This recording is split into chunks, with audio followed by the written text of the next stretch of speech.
देखते हैं AC generator और एसी डायनामो। ये टॉपिक भी हमारे ट्रांसफार्मर जैसा ही एक इम्पोर्टेंट टॉपिक है। यदि ट्रांसफार्मर इस चैप्टर से नहीं आता है तो ये 4-5 नंबर का क्वेश्चन आता है तो ये हमारा टॉपिक मोस्ट इम्पोर्टेंट बन जाता है, क्योंकि इस 2-3 टॉपिक ही हैं जो 1-2-3 डेरिवेशन है और 1-2-3 टॉपिक हैं वो 4-5 नंबर में पक्के होते हैं कि उनसे या तो वो एक LCR सर्किट किया था और ये 2 हमारे ये वर्किंग वाले हैं, जैसे ट्रांसफार्मर हुआ, एसी डायनामो हुआ, ये हमारे पूछ लिए जाते हैं। तो आइए देख लेते हैं इनको। जो हमारा एसी डायनामो होता है, इस जनरेटर और इसे एसी डायनामो भी कहा जाता है, इसका ये डायग्राम है, ये डायग्राम बना हुआ है और इसकी जो यहाँ पर लिखा हुआ है वो पहले समझ लेते हैं। डायग्राम देख लिया आपने। तो it is device which convert mechanical energy into electrical energy. ये एक डिवाइस होता है जो मैकेनिकल एनर्जी को कन्वर्ट कर देता है किसमें, हमारी इलेक्ट्रिकल एनर्जी पे। मतलब मैकेनिकल एनर्जी को इलेक्ट्रिकल एनर्जी में कन्वर्ट कैसे करता है। आप लोगों ने यदि ऑटो देखे हो, जो पहले ऑटो आया करते थे, अब तो खैर सेल्फ स्टार्ट आने लगे हैं, जो पहले ऑटो आया करते थे वो कैसे होते थे, उनका इंजन कैसे चालू होता था, उनमें वो एक रॉड फंसाया करते थे। रॉड को कैसे करके खींचा करते थे और खींचने से क्या है, वो थोड़ी दूर तक खींचते थे और उसके बाद वो चालू हो जाता था। तो चालू कैसे होता था, वहाँ पर हम मैकेनिकल वर्क कर रहे थे। मैकेनिकल वर्क क्या कर रहे थे, उसको रॉड को खींच रहे थे जिसकी वो घूम रहा था, तो वो हमारा मैकेनिकल वर्क हो गया। और मैकेनिकल वर्क किस में कन्वर्ट हो जाता था, हमारी इलेक्ट्रिकल एनर्जी में कन्वर्ट हो जाता था। जैसे आपने ऑटो वो देखे होंगे, ऑटो पहले आया करते थे, अब पता नहीं, लेकिन अभी भी गाँव में वो तो देखते हैं वो। तो वो कैसे होते थे, वो एक रॉड रहती थी, उसको वर्क खींचते थे उसमें लगा के, तो वो मैकेनिकल एनर्जी को कन्वर्ट कर देता था किसमें, इलेक्ट्रिकल एनर्जी में। तो वो इस तरह से वो वर्क करता था वो डिवाइस।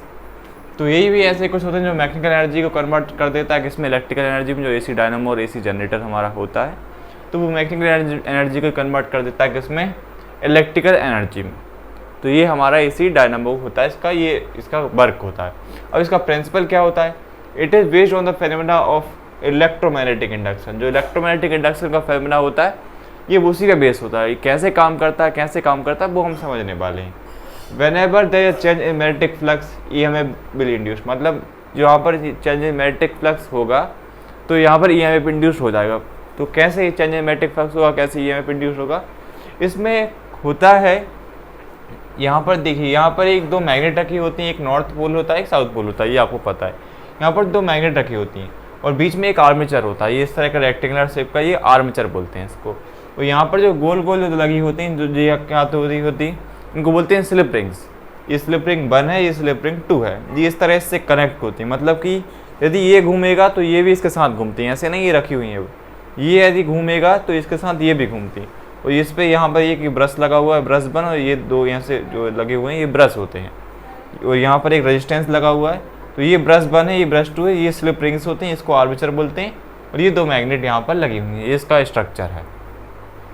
अब यहाँ पर चेंज इन मैग्नेटिक फ्लक्स कैसे होगा, आप ही सोचिए। अभी तो ये कैसा रखा हुआ है, ऐसा रखा हुआ है, मतलब कि इस तरह से अभी रखा हुआ है। मतलब कि अभी ये मैग्नेट कैसी रखी होगी, एक मैग्नेट ऐसी रखी होगी, एक मैग्नेट ऐसी रखी होगी, और इनके बीच में अभी बिल्कुल ऐसा रखा है, इस तरह से रखा है। मतलब अभी इससे फुल नंबर ऑफ जो इससे और इससे मैग्नेटिक फील्ड लाइनें इससे पास हो रही होंगी। लेकिन यदि घूमना चालू करे, इस तरह से ऐसा घूमे, तो अब यहाँ पर मैग्नेटिक फील्ड कम पास होंगी और कम पास होंगी, और ऐसे में पास ही नहीं होंगी। फिर यहाँ पर घूमेगा तो फिर यहाँ पर मैग्नेटिक फील्ड कम पास होंगी। तो यहाँ पर क्या, मैग्नेटिक फील्ड कम ज़्यादा हो रही, तो चेंज इन मैग्नेटिक फ्लक्स हो रहा है, और उससे कारण क्या, EMF इंड्यूस यहाँ पर हो रहा है। वर्किंग में हम ये सब कुछ समझने वाले, लेकिन बता दिया कि EMF इंड्यूस होता कैसे। ये यहाँ पर घूमता है, मतलब इस घूमने से क्या, मैग्नेटिक फील्ड कम ज़्यादा होने लगती है, तो कम ज़्यादा होने से यहाँ पर चेंज इन मैग्नेटिक फ्लक्स होने लगता है। तो इसका ये डायग्राम है। ये डायग्राम आपको बनाना समझ में आ गया होगा, नहीं आया होगा तो चलो एक बार यहाँ पर बता देते हैं। यहाँ पर हम 1-2 मैग्नेट ले लेते हैं, एक नॉर्थ ले लेते हैं, इसको हम थोड़ा सा ऐसे बनाते हैं रेडियल शेप में, इस तरह से। एक बीच में आर्मेचर ले लेते हैं हम, और एक यहाँ पर मैग्नेट ले लेते हैं, ये हमारा साउथ पोल हो जाएगा। और यहाँ पर इस पर एक स्लिप रिंग अटैच कर देंगे हम इस तरह से, ये यहाँ पर ऐसे इस तरह से उसको बनाया हुआ होगा। और यहाँ पर एक दूसरी मैग्नेट, यहाँ पर एक दूसरी स्लिप रिंग लेंगे, इसी से अटैच होकर ऐसे यहाँ पर ऐसे जाएगी। यहाँ पर एक दूसरी स्लिप रिंग यहाँ पर हम ले लेंगे इस तरह से। उसके बाद यहाँ पर एक ब्रश लगाएंगे इस पर, और इस पर भी एक ब्रश होगा, और इनको आपस में हम कनेक्ट कर देंगे। यहाँ से एक रेजिस्टेंस यहाँ पर लगा देंगे और इसके साथ इसको इस तरह से हम कनेक्ट कर देंगे। तो इस तरह से ये पूरा डायग्राम बना हुआ है, आप इसको यहाँ पर अच्छे से देख के बना लेना। तो ये हमारा पूरा डायग्राम था, इसका ये प्रिंसिपल है और ये इसका जो मैकेनिकल एनर्जी कन्वर्ट कर देता है इलेक्ट्रिकल एनर्जी में, वो हमारा एसी डायनामो होता है। अब इसके जो पार्ट हैं आर्मेचर वगैरह, इनको हम एक बार यहाँ पे थ्योरी फॉर्म में और लिख लेंगे। तो इतना आपको समझ में आ गया कि क्या होता है, कैसे मैकेनिकल एनर्जी को इलेक्ट्रिकल एनर्जी में कन्वर्ट करता है और इलेक्ट्रोमैग्नेटिक इंडक्शन पे फिनोमेना पे ये वर्क करता है। तो अब इसके जो पार्ट है उनको एक बार हम लिख के देख लेते हैं, उसके बाद हम इसका वर्किंग समझेंगे। तो पार्ट लिख लेते हैं हम इसके यहाँ पर। आइए बच्चों, जो इसके अब जो पार्ट थे जो हमारे एसी डायनामो के जनरेटर के, वो देख लेते हैं क्या क्या थे। तो यहाँ पर सबसे पहले था आर्मेचर। आर्मेचर क्या था, ये ABCD वाला जो पार्ट था वो क्या था, आर्मेचर। तो ये क्या होता है, ABCD is a rectangular armature coil, it consist of a large number of turns of insulated copper wire bound over a laminated over a soft iron core. मतलब कि ये इसके ऊपर बहुत सारी बाइंडिंग होती है, किसकी, कॉपर वायर की। मतलब ये हमारे जो रेक्टेंगल रहते हैं इसके ऊपर बाइंडिंग होती है कॉपर वायर की, मैं कॉपर वायर इसके ऊपर लिपटा होता है बहुत ज़्यादा। ये आर्मेचर होता है हमारा, ये रेक्टेंगुलर शेप का होता है, ABCD होता है। इसमें नंबर ऑफ टर्न्स होती हैं किसकी, इंसुलेटेड कॉपर वायर की। ये कॉपर वायर के ऊपर टर्न होती हैं, बहुत ज़्यादा लिपटी होती हैं। तो ये हमारा सबसे पहला पार्ट होता है। ये बीच में लगा हुआ है ना, ये ABCD वाला रेक्टेंगुलर पार्ट, ये होता है हमारा आर्मेचर। इसका पहला पार्ट क्या होता है हमारा, ये होता है आर्मेचर। उसके बाद क्या होता है, field magnet. North and south are the pole of strong electromagnet in which the armature coil rotate. The magnetic field is of 1 to 2 Tesla. मतलब कि यहाँ पर क्या होता है, हमारी जो यहाँ पर मैग्नेट लगी हुई, एक साउथ एक नॉर्थ, ये स्ट्रॉन्ग पोल वाली मैग्नेट होती हैं, दोनों मैग्नेट होती हैं। ये नॉर्थ पोल होता है, ये साउथ पोल होता है। ये आर्मेचर क्या है, इसके बीच में रोटेट करता है। रोटेट करता है तो क्या होता है, हमें पता है कभी मैग्नेटिक फील्ड ज़्यादा आएगी, कभी कम आएगी, तो EMF इंड्यूस्ड होगा, फिर EMF इंड्यूस्ड होगा, करंट मिलेगा।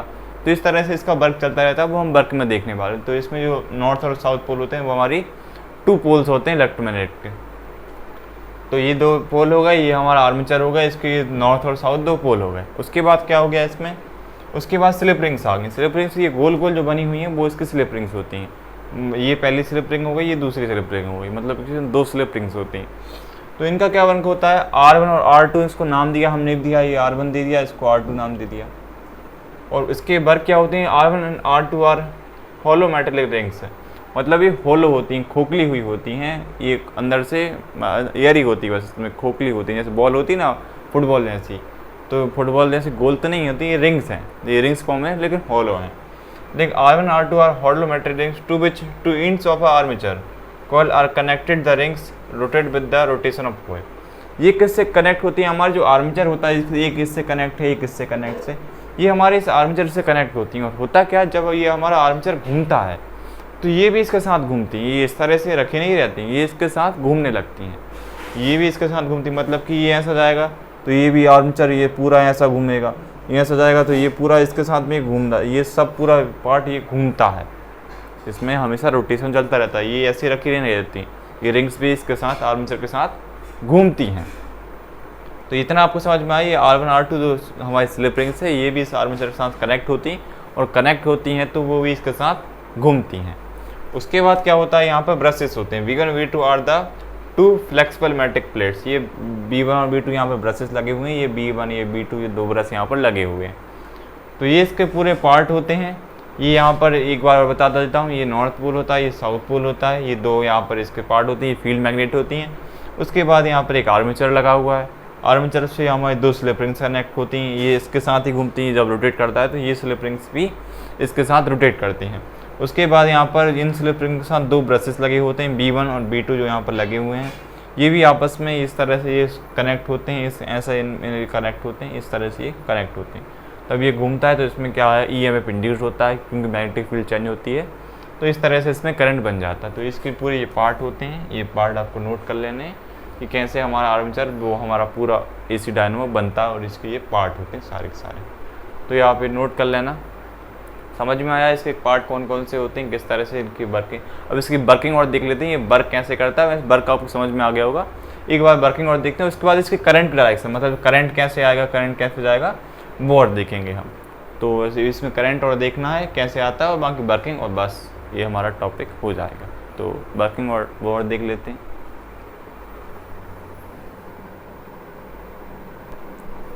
आइए बच्चों इसकी वर्किंग देख लेते हैं और उसके बाद इसकी जो करंट डायरेक्शन है वो इसके साथ में देख लेंगे।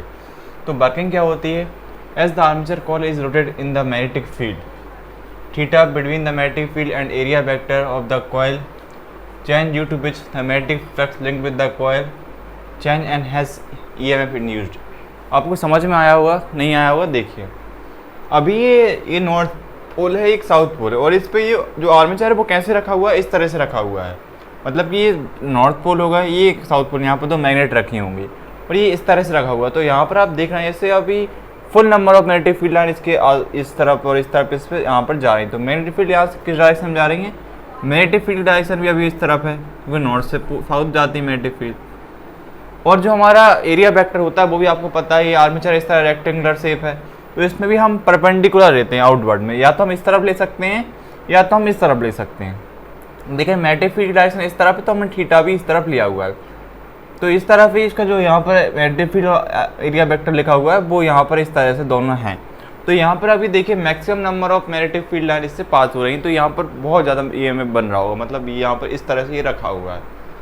तो ये हमारा इसका वर्किंग होता है कि ये हमारा घूमते जाता है और इसकी वजह से इसमें चेंज इन मैग्नेटिक फील्ड होता है और उसकी वजह से इसमें ईएमएफ इंड्यूस होता है। जैसे आपको पता है वो हम कॉइल लेते थे, उसके बाद मैग्नेटिक फील्ड उसमें क्या कराते, मूव कराते थे, लेकिन यदि हम उसको एक पॉइंट पे रख देते थे वहाँ पर ईएमएफ इंड्यूस नहीं होता था। इसी तरह यहाँ पर भी यदि हम इसको घुमाते रहेंगे ना तब तक इसमें ईएमएफ इंड्यूस होगा, यदि घुमाना बंद तो ईएमएफ इंड्यूस इसमें करंट बनना बंद हो जाएगा। इस तरह से इसकी वर्किंग होती है, मतलब ये घूमता है और ये स्लिप रिंग इसके साथ घूमती हैं, तो इस तरह से इसमें करंट बनता है।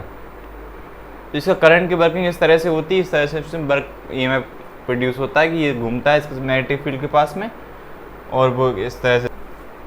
तो अब हमने इतना समझ लिया मैग्नेटिक फील्ड और एक वर्क कैसे करता है, उसकी जो हमारी करंट की डायरेक्शन है वो और देख लेते हैं। तो करंट की डायरेक्शन के लिए हम यहाँ पर क्या करने वाले हैं, करंट की डायरेक्शन के लिए हम यहाँ पर देखेंगे तो करंट कैसे आएगा, इसलिए मैंने लाल मार्कर ले लिया यहाँ पर, तो करंट अब समझ में आएगा। तो यहाँ पर करंट के लिए हम फ्लेमिंग राइट हैंड रूल लगाएंगे। तो फ्लेमिंग राइट हैंड रूल लगाने से फ्लेमिंग राइट हैंड रूल होता है, उसके लिए हम क्या करेंगे, यहाँ पर इसको हम एंटी क्लॉकवाइज घुमाएंगे। पहले एंटी क्लॉकवाइज घूमने का मतलब कि ये देखिए इस तरह से ये रखा हुआ अभी इस तरह, तो ये अंदर की तरफ जाएगा, मतलब इसमें फोर्स अंदर की तरफ लगेगा और ये बाहर की तरफ आएगा। तो यदि आप एंटी क्लॉकवाइज से ऐसे घुमाएं तो ये कहाँ, इसमें फोर्स ए बी मतलब अंदर की तरफ जाएगा और डी सी हमारा बाहर की तरफ आएगा, मतलब डी सी हमारा बाहर की तरफ आएगा, ए बी अंदर की तरफ और डी सी बाहर की तरफ। तो यदि इसमें ए बी में अंदर की तरफ फोर्स लग रहा है तो फ्लेमिंग राइट हैंड रूल क्या होता है, इस तरह से होता है। ये हमारा फोर्स होता है, ये मैग्नेटिक फील्ड होता है, ये करंट की डायरेक्शन होती है। तो इसमें फोर्स यदि अंदर की तरफ लग रहा है तो फोर्स कैसा अंदर आएगा, ये थंब अंदर की तरफ आएगा, ये फोर्स यदि अंदर की तरफ आया और ये करंट कहाँ, ये नीचे वाला क्या होता है करंट, तो करंट कहाँ आ रहा है, इसमें नीचे की तरफ आ रहा है, मतलब करंट की डायरेक्शन इसमें कैसी हो जाएगी, ऐसी हो जाएगी, ये हमारी करंट की डायरेक्शन हो जाएगी। यदि अब इस वाले में देखें तो इस वाले में कैसा है हमारा करंट, कैसा बाहर की तरफ जा रहा है, मतलब क्योंकि इसमें क्या है एंटी क्लॉकवाइज में ऐसे अंदर की तरफ आ रहा था और इसमें क्या ये बाहर की तरफ आ रहा है, तो इसमें करंट ऐसा वो फोर्स कैसा बाहर की तरफ है, तो ये इस तरह से हो जाएगा। मतलब कि यदि इसमें फोर्स ऐसा आ रहा है तो ये देखिए ये फोर्स बाहर की तरफ, ये फोर्स बाहर की तरफ और करंट कैसा ऊपर की तरफ, ये वाली जो करंट की है तो ये करंट कैसा ऊपर की तरफ, तो ये जो इसमें करंट की डायरेक्शन हो गई वो ऊपर की तरफ हो गई। तो ये हमारी करंट आई की डायरेक्शन हो गई, इसमें ये करंट ऐसा जा रहा है, इसमें करंट ऐसा जा रहा है, तो ये करंट की डायरेक्शन समझ में आ गई। तो ये हो गया हमारा वर्किंग इसकी, और इसकी करंट की डायरेक्शन में हम समझ लिया। अब इसका थोड़ा सा एक डेरिवेशन हो रहा है, वो और देख लेते हैं, आपको ये वर्किंग करंट की डायरेक्शन वगैरह सब कुछ समझ में आ रहा होगा। इसका डेरिवेशन हो रहा है, बोर कर लेते हैं, डायग्राम बना लेना, ये वर्किंग लिख लेना और एक करंट की direction Fleming right hand rule से आप निकाल लेना। तो समझ में आया आपको इतना। अब देखते हैं हमारा डेरिवेशन इसका। आइए बच्चों, जो हमारा डेरिवेशन और बोल रहे थे वो और देख लेते हैं। तो डेरिवेशन कैसे करेंगे हम, तो डेरिवेशन करने के लिए हम यहाँ पर क्या करेंगे, एक फार्मूले का यूज़ करेंगे। तो फार्मूला आपको पता है क्या होता है हमारा, एक फार्मूला होता है हमारा, वो क्या होता है फाई इज इक्वल टू में, यहाँ पर ये मार्कर चल नहीं रहा है तो इसके लिए हम दूसरा मार्कर यूज़ कर लेंगे। तो यहाँ पर क्या होता है हमारा फाई इज इक्वल टू में क्या होता है हमारा एन बी ए कॉस थीटा होता है। ये आपको पता होगा, यदि आप 6 चैप्टर करके आ रहे हैं तो फाई इज इक्वल टू में एन बी ए कॉस थीटा होता है, वहाँ पर हमने यूज़ भी किया था। तो बी ए कॉस थीटा से कैसा बनता है, ये एक बार यदि आपको याद आ रहा हो तो मैग्नेटिक फ्लक्स का फॉर्मूला क्या होता है हमारा, फाई इज इक्वल टू में बी डॉट ए होता है। तो यदि यहाँ पर इसको खोलें तो क्या आ जाएगा, बी ए कॉस थीटा आ जाता है, और नंबर ऑफ एन टर्न के लिए क्या कर देते हैं हम यहाँ पर एन से इंटू कर देते हैं, तो ये एन बी ए कॉस थीटा इस तरह से ये बन जाता है। मैग्नेटिक फ्लक्स का फॉर्मूला याद करके देखना, उसके बाद यहाँ पर ये नंबर ऑफ एन टर्न के लिए एन से आ जाता है। तो यहाँ पर जो थीटा की वैल्यू है वो कितनी है, यहाँ पर ओमेगा टी है, यहाँ पर जो थीटा है वो कितना है, ओमेगा टी है। तो यदि हम फाई की जगह यहाँ पर एन बी ए यहाँ पर कितना कॉस ओमेगा टी पुट कर देते हैं, तो यहाँ पर एन बी ए कॉस थीटा पुट कर देते हैं, और है इतना हमने कर दिया। अब यहाँ पर क्या करेंगे, हम एक फार्मूला लगाएंगे। नाउ कौन सा फार्मूला लगाएंगे, ई इज इक्वल टू में माइनस का डी फाई डी टी, ये वाला फार्मूला आपको पता होगा, E is equal to minus d phi d t वाला।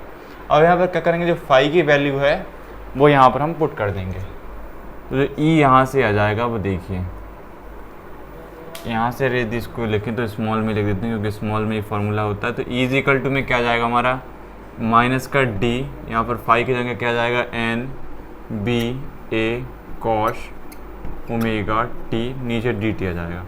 अब आपको पता है डी टी का मतलब क्या होगा, इसमें डिफ्रेंसिएशन होगा। तो डिफ्रेंसिएशन में यहाँ पर एन बी ए ये सब कांस्टेंट टर्म है, एन बी ए तीनों का डिफ्रेंसिएशन होगा नहीं, बस कॉस किसका होगा, कॉस ओमेगा टी का यहाँ पर डिफ्रेंसिएशन होने वाला है। तो यहाँ पर ई इज इक्वल टू में क्या आ जाएगा, ये एन बी ए, ये माइनस का साइन बाहर आ जाएगा, वहाँ की डिफ्रेंसिएशन किसका होगा, D cos omega T D T का होगा। तो कॉस का हमारा इंटीग्रेशन कितना, वो डिफ्रेंसिएशन कितना होता है हमारा, माइनस का साइन होता है, तो वो यहाँ पर हम करेंगे। तो ई इज इक्वल टू में क्या जाएगा, एन बी ए, और ये माइनस का क्या जाएगा, साइन आ जाएगा, ओमेगा टी आ जाएगा, और आपको पता है इसका एंगल का और होगा। तो एंगल कितना है इसका, ओमेगा टी है, तो टी के तो रिस्पेक्ट में हो रहा है, तो किसका आ जाएगा एंगल, ओमेगा आ जाएगा। तो यहाँ पर ओमेगा है जो इनटू में आ जाएगा, तो यहाँ से ये माइनस का, ये भी माइनस का, तो माइनस माइनस क्या हो जाएंगे, प्लस हो जाएंगे। तो ई यहाँ से कितना आएगा, प्लस का जाएगा, और कितना जाएगा, एन बी, यहाँ पर प्लस का आएगा, एन बी ए ओमेगा साइन ओमेगा टी, ये यहाँ से इसकी वैल्यू आ गई। अब क्या करेंगे, हम इसको मैक्सिमम कंडीशन के लिए निकालेंगे। तो मैक्सिमम कंडीशन के लिए क्या करेंगे, यहाँ पर लिखेंगे for maximum condition, for maximum condition. यदि फॉर मैक्सिमम कंडीशन के लिए देखें तो क्या हो जाएगा, ई इज इक्वल टू में क्या हो जाएगा हमारा, ई नॉट हो जाएगा, क्योंकि आपको पता है वो पीक वैल्यू कर देते, उसको हम क्या लिख देते थे, ई नॉट लिख देते थे। यदि मैक्सिमम वैल्यू को देखें तो ई नॉट के लिए यहाँ पर देखेंगे। तो ई नॉट के लिए हम क्या करेंगे, यहाँ पर जो बेयर ई नॉट के लिए हम क्या करने वाले हैं, यहाँ पर ये वाला फार्मूला का यूज़ हमारा हो चुका है। तो यहाँ पर क्या करेंगे, ई नॉट के लिए हम, तो साइन ओमेगा टी है उसकी जगह हम क्या कर देंगे, 1 पुट कर देंगे। मतलब मैक्सिमम कंडीशन के लिए साइन ओमेगा टी की जगह यदि हम 1 पुट कर दें तो हमारी जो ई की वैल्यू आ जाएगी वो कितनी आ जाएगी, एन बी ए ओमेगा, ये 1 आ जाएगा। तो यहाँ से ई की वैल्यू कितनी आ जाएगी, एन बी ए ओमेगा आ जाएगी। और ई क्या है हमारा, ई नॉट के इक्वल है, जो ई है वो ई नॉट के इक्वल, तो ये हमारी वैल्यू किसकी आ गई, ई नॉट की वैल्यू आ गई, और एन बी ए ओमेगा आ गई। तो यहाँ पर हम क्या करेंगे, इसको हम इक्वेशन 1 नाम दे देते हैं, इसको इक्वेशन 2 नाम दे देते हैं। तो यदि आप देखें फ्रॉम इक्वेशन 1 एंड 2, यदि आप इस इक्वेशन को और इक्वेशन को देखें तो देखें आप क्या पता चलेगा, फ्रॉम इक्वेशन 1 एंड 2। यहाँ पर आप देखें एन बी ओमेगा, यहाँ पर भी एन बी ओमेगा, ये किसके इक्वल है, ई नॉट के इक्वल है। ये सब क्या है, ई नॉट के इक्वल। तो हम इसको चाहें तो ऐसे लिख सकते हैं, ई इज इक्वल टू में ई नॉट साइन ओमेगा टी, ये हमारा इसका फॉर्मूला आ गया। ये हमने एन बी ओमेगा की जगह ये वाली वैल्यू ई नॉट की वैल्यू यहाँ पर पुट कर दी। तो ये डेरिवेशन था, बहुत इजी डेरिवेशन था, समझ में आपको आया होगा, पूरा एसी डायनामो समझ में आया होगा, इजी था। थोड़ा सा इसमें कॉन्सेप्ट थे वो समझ लिया हमने, तो वीडियो थोड़ी बड़ी हो गई लेकिन समझ में सब कुछ आया, डेरिवेशन भी आ गया होगा। तो मिलते हैं अगली वीडियो में। Thank you for watching this video. Thank